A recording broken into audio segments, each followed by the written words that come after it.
As he left, he yelled this wasn't finished, and that he'd get his heirlooms in the end. He wasn't lying when he said this wasn't finished, as in the following days he started dropping by unannounced. He found every excuse to bring up the will, his kids, or what he thought Grandma would have wanted. He had the nerve to act as though his kids were the rightful heirs, and often threw guilt trips about how much they loved her, and how devastated they were to not have a piece of her memory. It was all nonsense. One evening, after a really draining day of sorting through my father's things, I came home to find Todd standing on my front porch with a box of donuts. He had a grin on his face that made my skin crawl, and before I could even ask what he was doing there, he launched into some story about how his daughter had cried herself to sleep, heartbroken over not getting anything of Grandma's stuff. He ended his speech by offering me a donut. He went on to say that he wanted to talk neighbor to neighbor. I flat out told him that neither he nor his kids were getting anything. We'd already been through this. I walked past him and his donuts and left them on the porch, looking dumbfounded. He didn't say anything as I closed the door, but I could feel his eyes on me through the window for far too long before he finally walked away. Things quieted down for a few days after that, and I started to think maybe Todd had finally gotten the message. About a week later, I came home from running errands and found Todd and his two kids at my front door. His son was standing there trying to pick the lock with a screwdriver,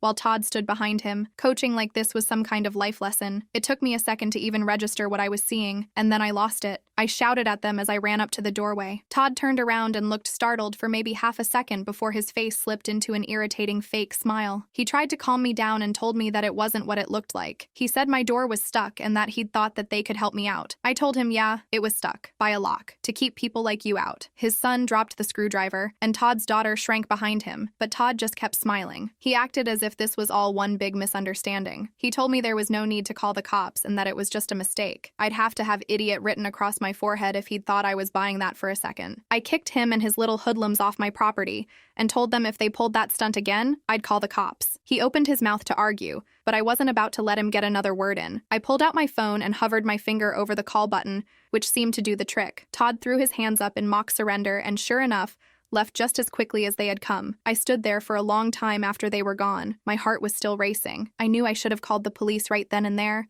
but something stopped me. I thought it was maybe the exhaustion. Against my better judgment, I let it go. A few days later, I noticed something was off. I had been slowly packing up boxes in the garage and storing away the sentimental things that I wasn't ready to go through yet. One afternoon, I went to grab a few boxes to bring inside, and that's when I realized several of them were missing. My grandmother's old photos, letters, and even some of the jewelry she had given me. All of it was gone. I knew it was Todd. Who else would have the audacity to break into my garage and steal from me? But with no proof, I didn't know what to do. I couldn't exactly storm over to his house and demand my things back. So, I did the only thing I could. I filed a police report. The cops came, took down my statement, and told me there wasn't much they could do without proof. It felt like a slap in the face. I was beyond pissed, but there was nothing I could do. I confronted Todd the next day, of course. I walked right up to him while he was watering his lawn and demanded to know if he had taken my stuff. He just looked at me with that same smug smile and denied everything. I told him that I knew it was him because he was the only one who knew about there being valuables in the house. Think about it. If a burglar came in the middle of the night, why would he break into the garage and leave the rest of the house untouched? He denied the accusation with a smile. His smile, paired with his denying the truth, made me hot. I knew I wouldn't get far this way, so I told him I'd pay him to at least get the photos of my grandmother back. I told him he could keep anything else in there that was of value,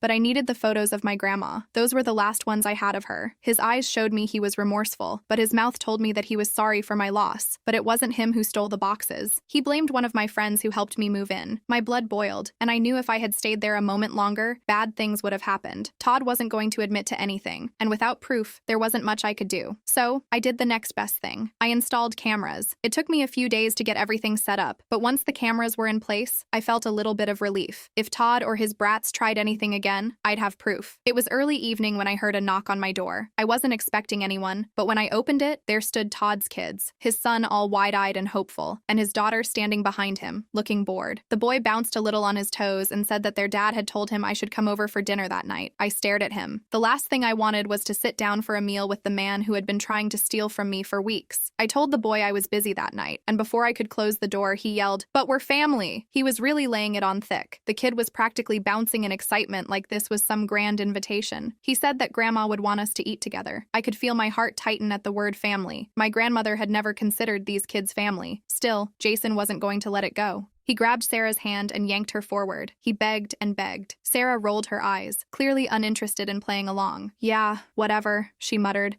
not even bothering to make eye contact with me. I had an overwhelming feeling that Todd was up to something again. The thought of sitting at a table with him made me want to slam the door in their faces, but the kids were only doing what their father was telling them to. I guess I couldn't fault them. Jason leaned in closer to me and batted his eyes. "Please? It'll make Dad so happy," he said to me. I should have said no. I really wanted to say no, but for some reason, the words didn't come out. I agreed and said I'd stay just for dinner, but I'm not staying long. Jason cheered, grabbed Sarah's hand, and pulled her back toward their house. When I got to Todd's, the smell of something roasting in the oven filled the house. Todd greeted me like nothing had ever happened between us. He still had the plastered smile that he'd always had. He was far too cheerful for my liking, but I sat down at the table anyway. Sarah slouched in her chair, barely paying attention, while Jason ran around to help set the table as if it were his life's mission. As we sat down, Todd excused himself to go to the kitchen to finish up the last meal. I was about to dig into my plate when I noticed Sarah glancing at me, then at her plate. She fidgeted a little and bit her lip before switching her plate with mine. It was quick, but I caught it. I asked her what she was doing, and she shrugged, looking at me. She said it was nothing. Before I could say anything else, Todd called from the kitchen, asking if we were all ready to eat. Jason was already halfway through his food, and Sarah sat back, staring at the plate she had just switched. Then, just as Todd walked back into the room, Sarah's plate slipped from her hands and crashed to the floor, food scattering everywhere. Todd rushed over to her, frowning. Sarah said she'd go get another plate and walked to the kitchen while Todd cleaned up the mess. Todd and his kids had climbed over the fence the night before,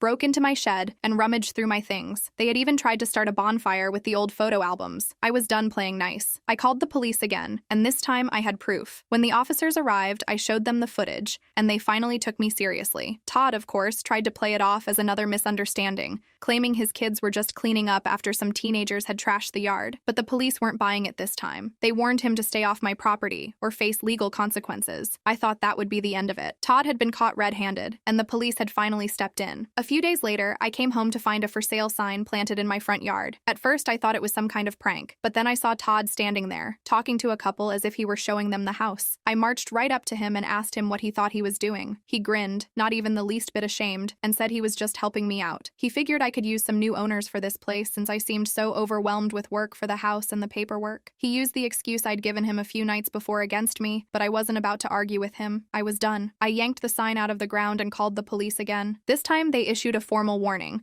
telling Todd to stay off my property or face serious charges. But of course, Todd didn't listen. A few days later, I woke up to find my car vandalized. The tires were slashed and the windows were smashed. It was a nightmare. I didn't even need to check the cameras to know who was responsible. I called the police. They took my report, and when they reviewed the security footage, there was no doubt about it. Todd and his kids had been caught red-handed again, sneaking onto my property in the dead of night to vandalize my car. This time, Todd was arrested. As they hauled him away, he shouted about how the house should have been his, and how I had no right to hog it all for myself. With Todd finally behind bars, his kids were left without a guardian. Their mother had been out of the picture for years, and they were placed into foster care. I felt bad about the kids and almost considered taking them in myself. It wasn't their fault that their dad was raising them wrong, and now that they were in the system, their life would be 12 times worse. But the neighborhood was quiet for the first time in what felt like forever. I felt a weight lift off my shoulders as I watched them drive Todd away. It was over. The nightmare was finally over.